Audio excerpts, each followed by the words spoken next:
change board across the world, or do 100 other things that should have been easy for me. But I just kept falling. I plunged into a narrow camp between two buildings, and bam! Is anything sadder than the sound of a god hitting a pile of garbage bags? I lay the groaning open dumpster. My nostrils fanned with a stench of wreckage, bologna, and used diapers.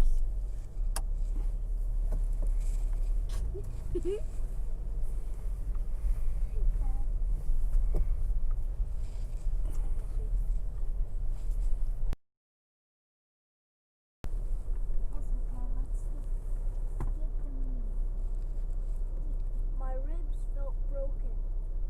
Though that should have been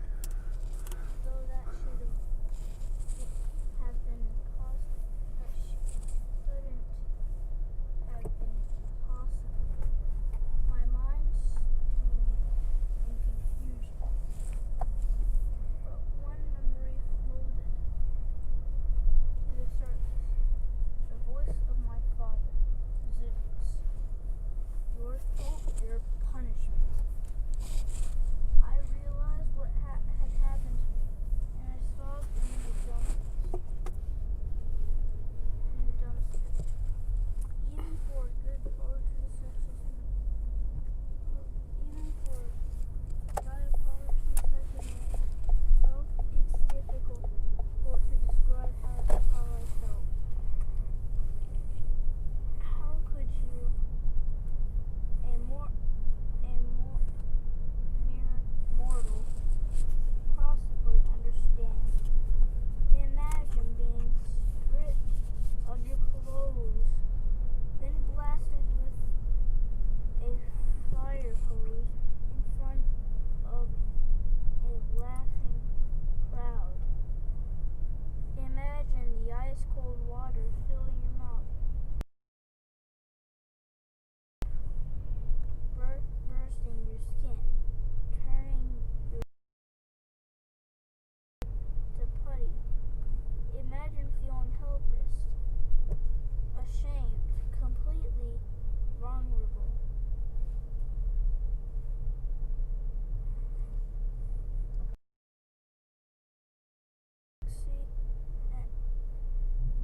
And brutally stripped of everything that makes you.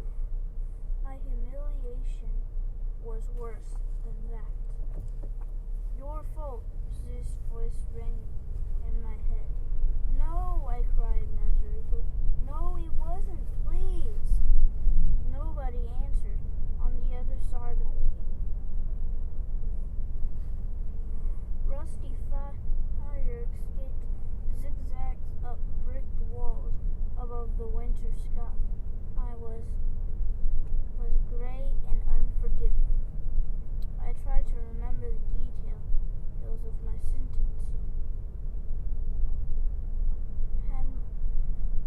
Had my father told me how long this punishment would last?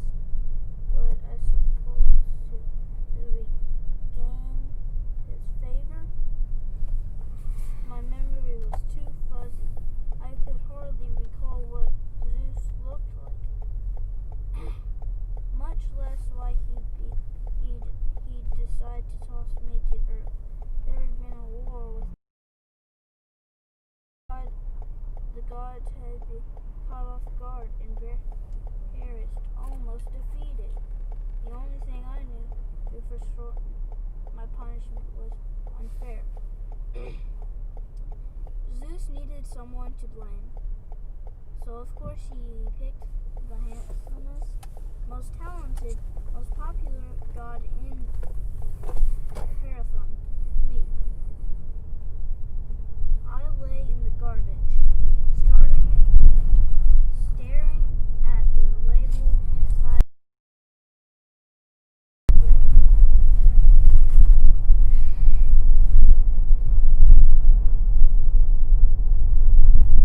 For pickup.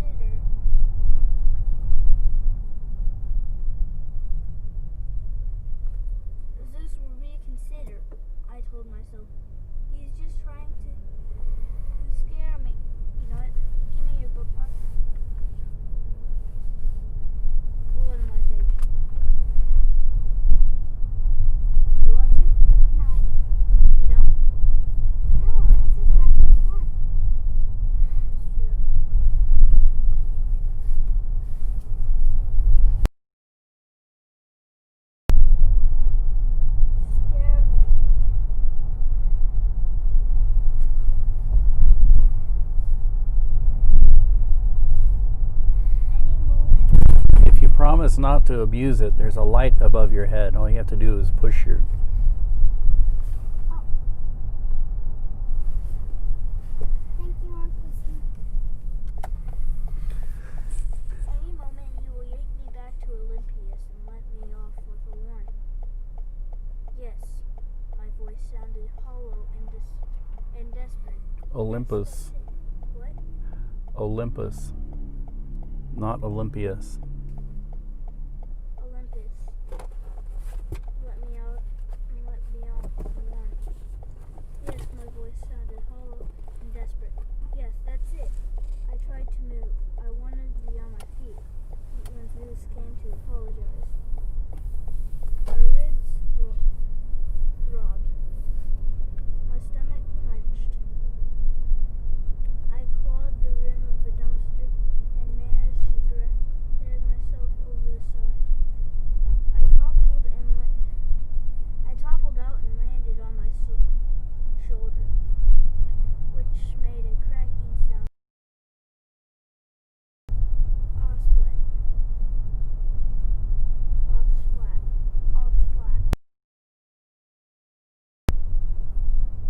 I whimpered through the pain.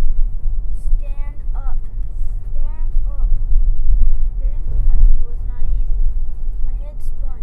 I almost passed out from the effort. I stood in a dead-end alley, about 50 feet away. The only exit opened onto a street with grimy storefronts. Donuts. For a bail bondsman office and a pawn shop. I was somewhere on the west side of Manhattan, I guess, or perhaps Crown Heights in Brooklyn. Zeus must have been really angry with me. I inspected my new body. I appeared to be a teenaged pushing male, clad in sneakers, blue jeans, green polo shirt. How unutterly dumb. I felt sick, weak, and so human.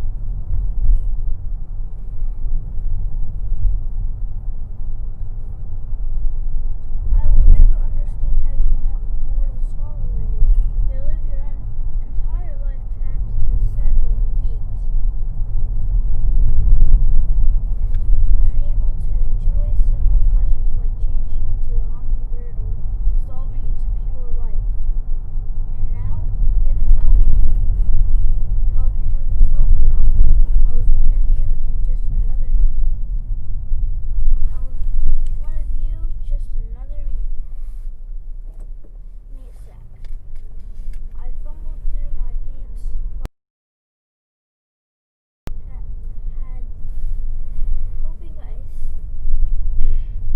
hoping I still had the keys to my sun chair. No such luck. I found a cheap nylon wallet containing $100 in American currency. Lunch money for my first day as a mortal. Perhaps along with a New York State junior driver's license featuring a photo of a dorky, curly-haired teen who could not possibly be me, with the name Lester Philadelphius.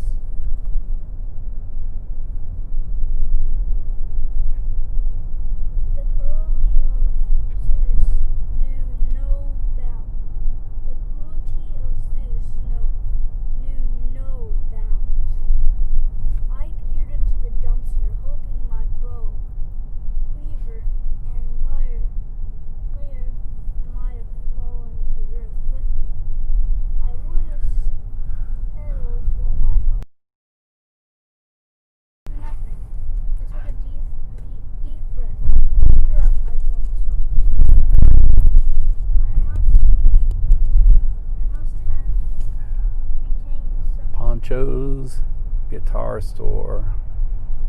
Retain some of my godly ability. Big dudes. I'm passing big dudes right now.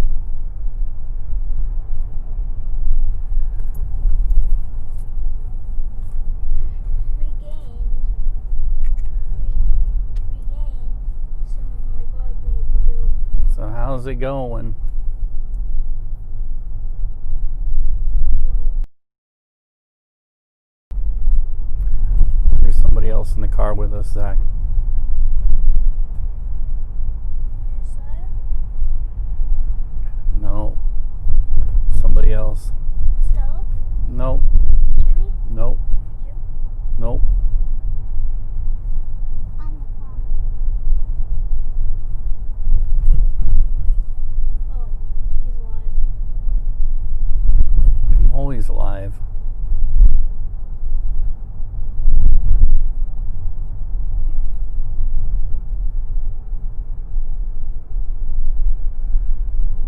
The Gates was good as always.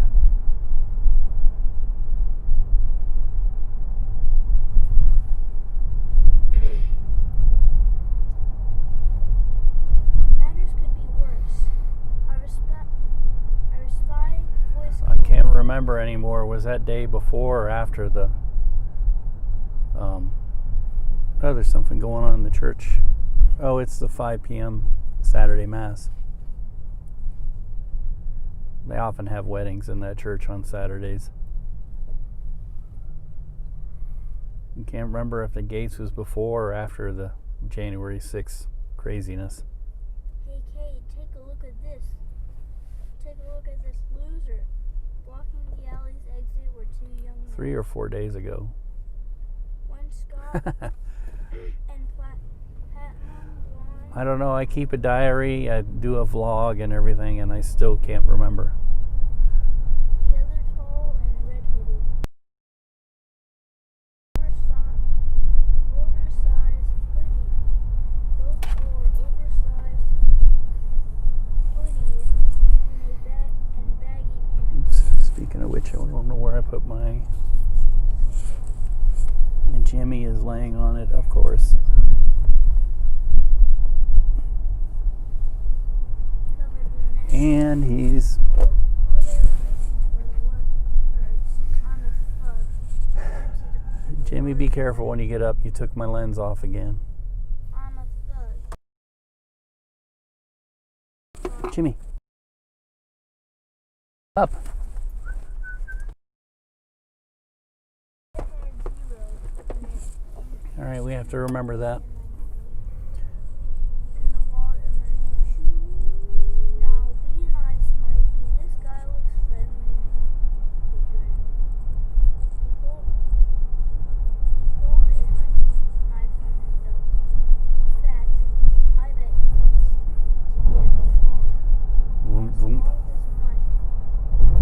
vroom, vroom.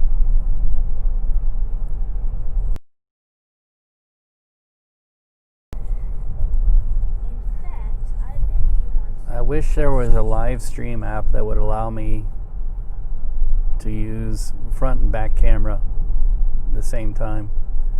There's an app that allows me to record both at the same time or separately, but simultaneously, if that makes sense. That's Double Take by Filmic Pro.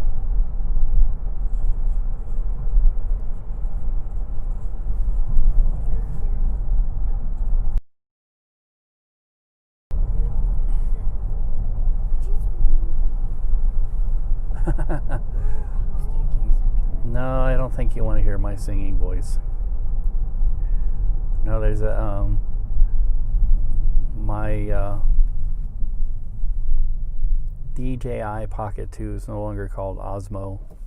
Has a detachable wide-angle lens because the wide angle that's on there isn't wide enough for me or a lot of people. I like it, but it's magnetic and it doesn't stay, especially when you carelessly put the camera next to your dog, who then lays on it and detaches the lens. So I have to remind myself to look for that lens, because my luck, the dog will jump up and it'll be stuck to his dong or something and go flying off in the weeds, and that'll be the end of my lens.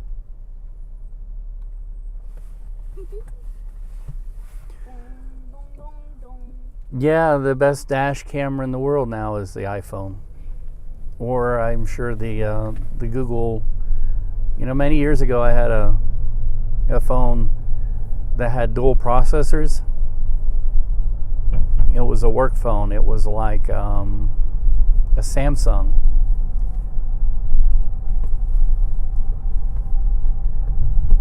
Yeah, the Samsung phone allowed you to turn on the front and the back camera at the same time, and I love that little feature.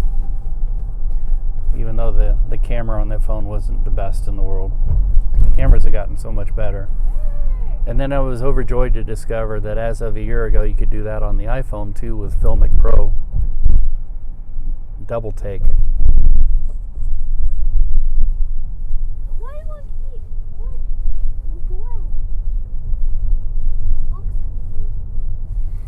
Oh yeah, the dash cameras that have a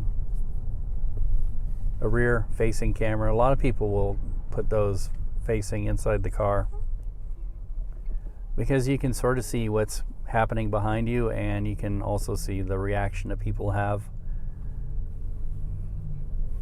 A lot of parents want to have those kind of cameras that you can actually access via the internet,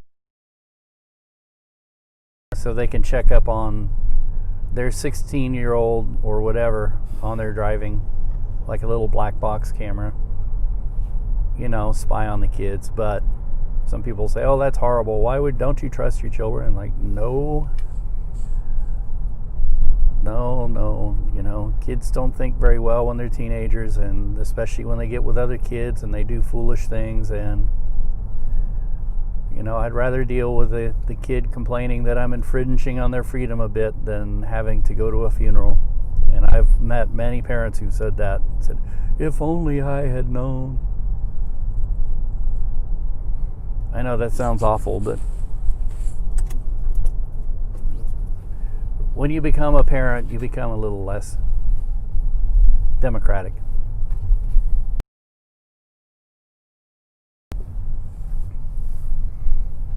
I don't know how many times I've heard that one parent would say something like, do whatever you have to make sure that your children stay alive.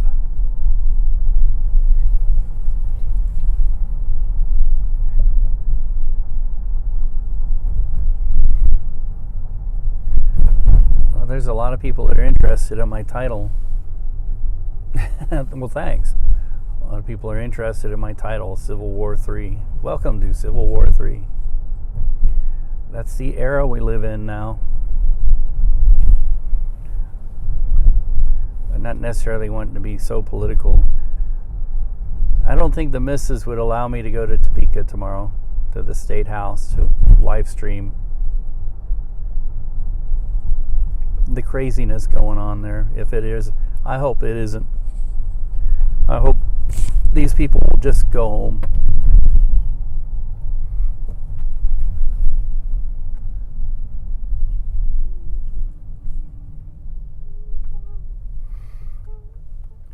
I mean, there's something about the words armed protest. It just does not sit well with me. An armed protest is called an insurrection.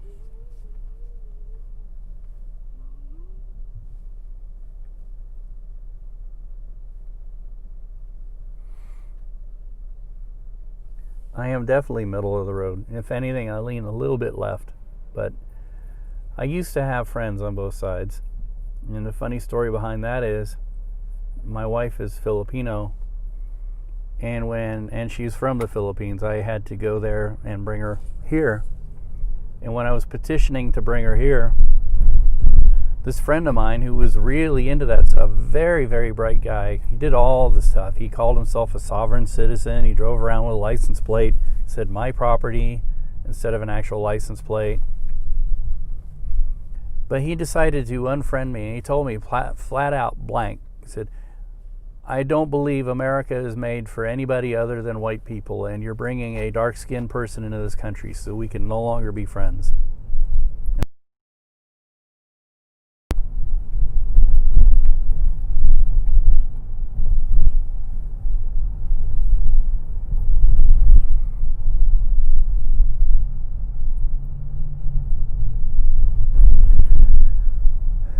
Yep. And I also understand, and this is going to sound funny, but because of this guy, I understand the intellectual underpinnings of the militia movements and the. I mean, I don't completely understand it. It is so complicated; it's hard to really understand. But I have been introduced to it. Let's just put it that way. And I know right now that they're trying to use the 14th Amendment for a lot of things. I wish they wouldn't do that. They're adding fuel to the fire. They should find some other law, not the 14th. 14th is such a horribly written amendment to the Constitution. I think it was written by... The excuse was to try to punish the South and try and help the former slaves, but it actually punishes everyone and makes slaves of us all, really. Now I sound like one of those crazies. So yeah, you're right. To understand both sides of it is a very good thing. Understand where some of these people are coming from, but what I saw in Washington, way too many of these really radicalized people are just nuts. I mean, like the people who are close to like talking to themselves walking down the street.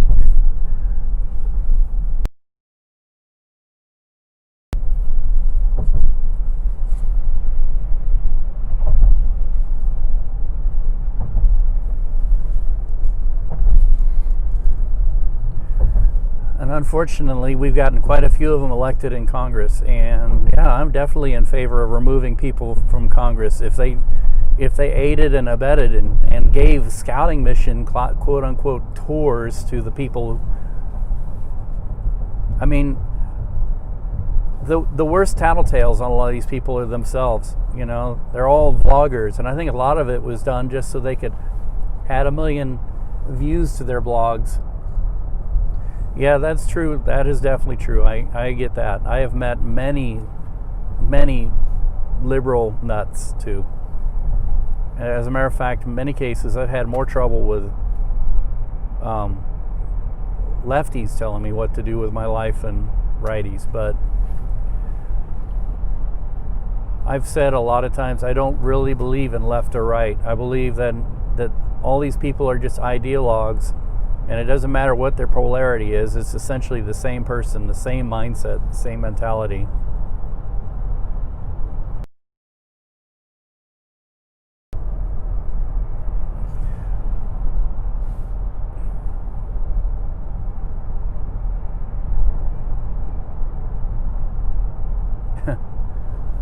You know, but just merely being there armed and saying things like, we're here to make sure, and like, yeah, you're here to make sure of what? That the Constitution is not followed? That, I don't agree with that. You know, leave the guns at home if you're going to have a protest. You know, most of the true Second Amendment people I've ever met in my life would say, hey, the worst thing you can do is bring a gun. All a gun does is escalate things far farther than it would have ever have gone.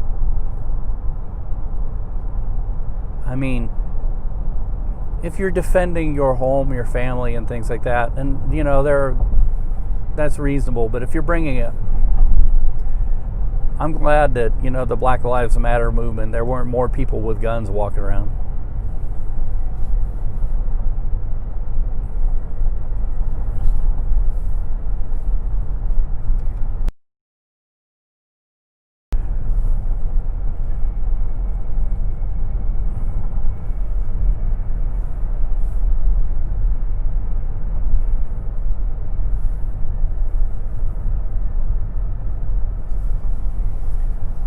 Yeah, I think it's interesting that the Koch brothers also appear on all the PBS ads. Like, I can't remember which ones, but, and this, you know, this PBS thing is also brought to you by the Koch Family Trust. So yeah, and if they express regret, that's a good thing, but it's not gonna fix all the years of them doing things just so that they could get richer, essentially.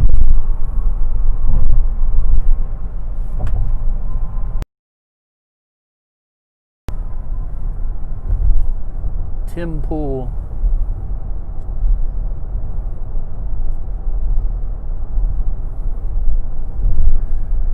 I don't know what Cuomo said earlier this year that we're referring to.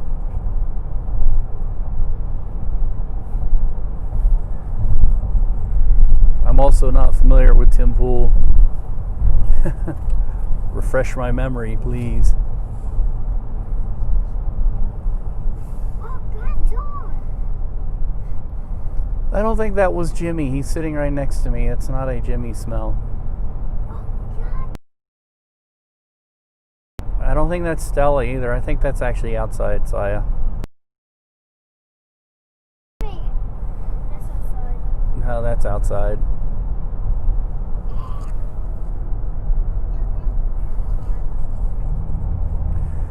Well, I think there's a difference between protesting and what's the other choice? I mean, to be honest with you, I really disagreed when the Black Lives Matter people came out, and then people felt like, yeah, we need to burn everything down, yada yada yada, and I'm like, no, you're not helping, with the protests. I mean, protests to me, I think, is supposed to try and sway people and get people to think, and I don't think the violence helps. It just intimidates, and quite often that backfires more than helps. And I understand that when you really feel adamantly about something, and it's something like violence is being done, or perceived violence is being done to you or to somebody, that you're not going to sit patiently and be like Gandhi or anything, but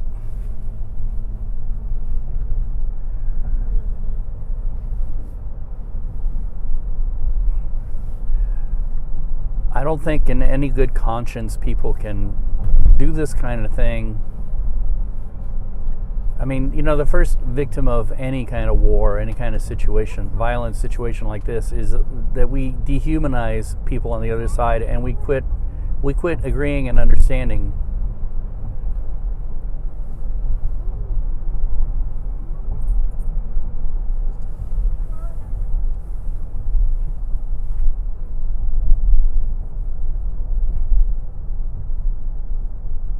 Q-tard. Yeah, well, I'll take the middle on people, but there's been so much weirdness happening, with the Russians and the foreign efforts to destabilize the country, and even during the riots in the summer. What are we doing, Zach? Sit properly, please.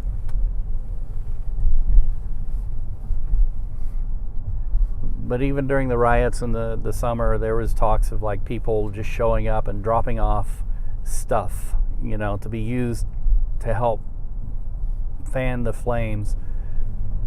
And, it's kind of like an echo of what they're saying now. The people are saying, well, which I think is completely ridiculous. They're saying, well, Antifa is here. Meaning the Trump traitors. But in the summertime, there were people saying, we think there's some actual right-wing instigators showing up and dropping off pallets of bricks and things like that, and all sorts of rumors like that. I don't know if I've seen like one picture online. I'm not sure if it's for real or not. I mean, these days you can't trust what you see or hear unless you're actually there, and for something to be like that, there wasn't very good documentation of it, honestly.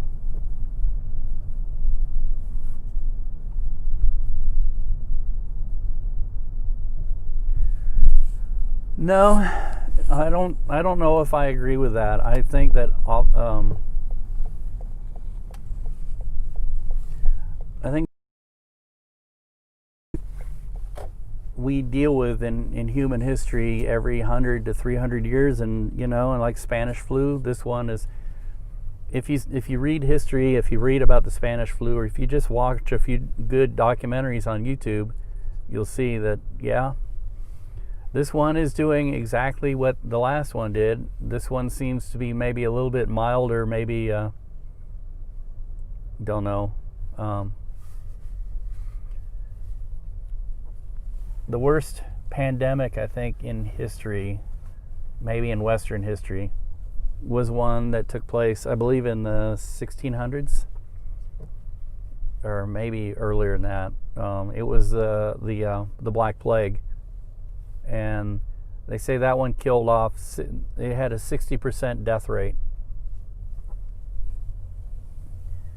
All right, Zach, can you take the doggies right here? Let them pee pee for a second before we go in, please.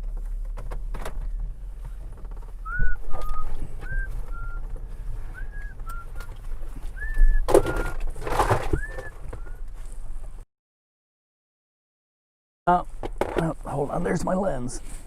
All right, Jimmy. Hold on. Wait a second. Wait. Come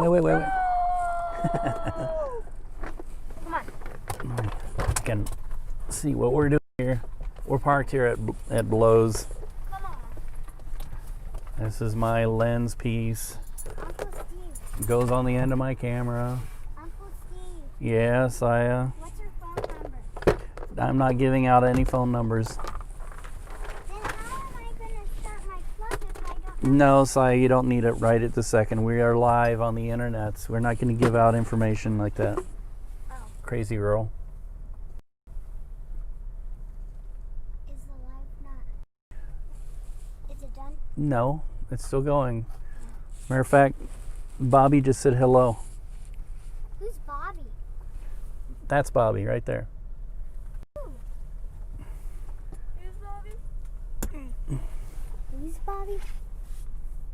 You have to be able to read, Saya. I know. How are the doggies doing, Zach?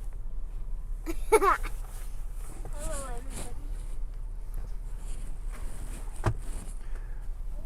everybody. Exposing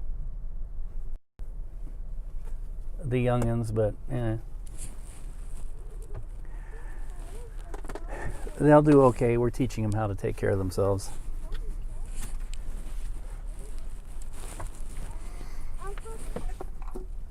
It's muddy over there, so don't get mud on everything. I know I'm gonna jump. I don't know how. Yeah, well, we're here. I was gonna go to Home Depot, but we're here in Lowe's because. Oops. We're here in Lowe's because they allow doggies inside.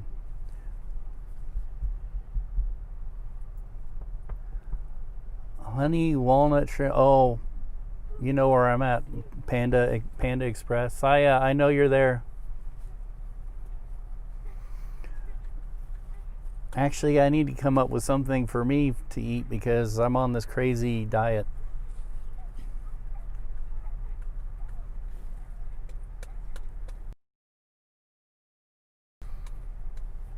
We're letting the doggies take care of their business because they've been sitting in the car. But we go to Home Depot sometimes, but they don't allow dogs, so we don't hardly go in there. Then there's Menards, which they do allow dogs, but they haven't been allowing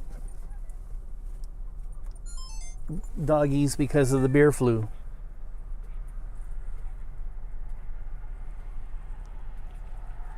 Triple cheese at Steak and Shake diet. Oh yeah, that sounds so good. Yeah, you know the Northland pretty well. You know I'm close to Steak and Shake, which I used to work in Central Illinois where Steak and Shake began. And there are people that are predicting that Steak and Shake's going to go out of business.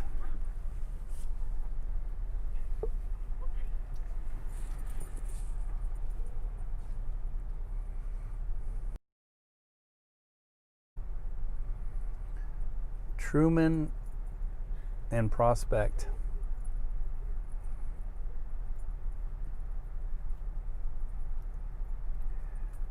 What is that? Truman and Prospect. I'm trying to think what apartments are there.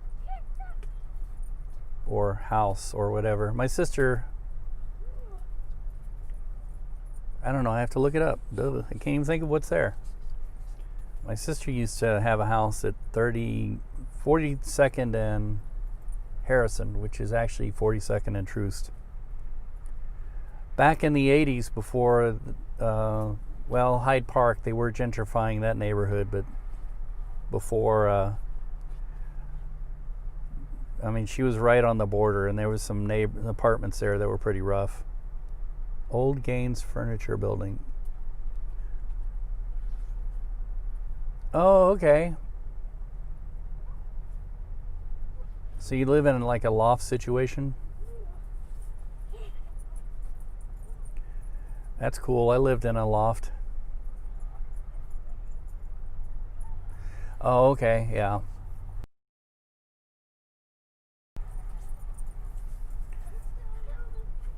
I lived down in the West Bottoms for a little less than a year.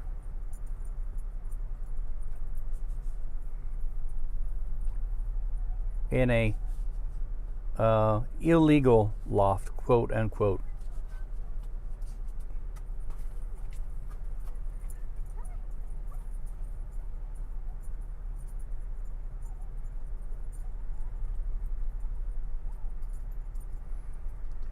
Barclay and Moore, yeah, that's where I lived. I lived on the 4th floor. Oh, okay, the one on the corner. I lived above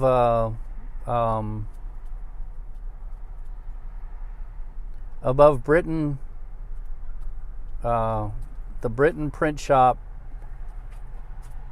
next to Phillips Glass.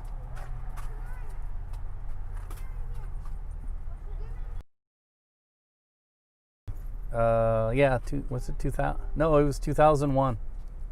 Because I was there during 9/11. I was walking in the West Bottoms when it happened, and I went to, there used to be a little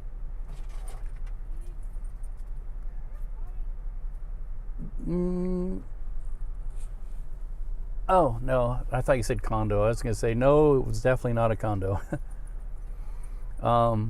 But I was walking and went to the tire place, and they had the radio going, and there was a old news anchor who passed away from ABC named Peter Jennings, and he was on the radio, and I'm like, what is Peter Jennings doing on the radio? That is so weird. And the guy said, oh, something about a World Trade Center being bombed or something like that.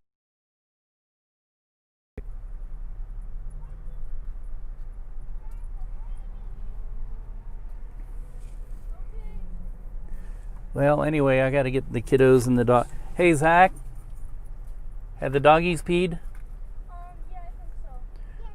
You think so? Well, there's two spots that have doggies. Well, it's very important, because if we don't and he has to pee, he'll lift his leg in the store, which is bad.